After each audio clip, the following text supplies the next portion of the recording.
Marley %100 doğal atkılı fırçasıyla pürüzsüz ve selülitsiz bacaklara kavuşun.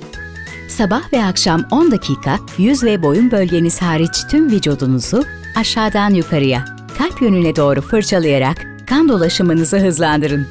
Düzenli kullanımda ölü derileri temizleyerek batık oluşumunu engeller, daha parlak ve pürüzsüz bir görünüm sağlar.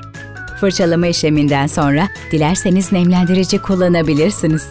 Hayatınıza iyi gelecek doğal ürünler. Marley.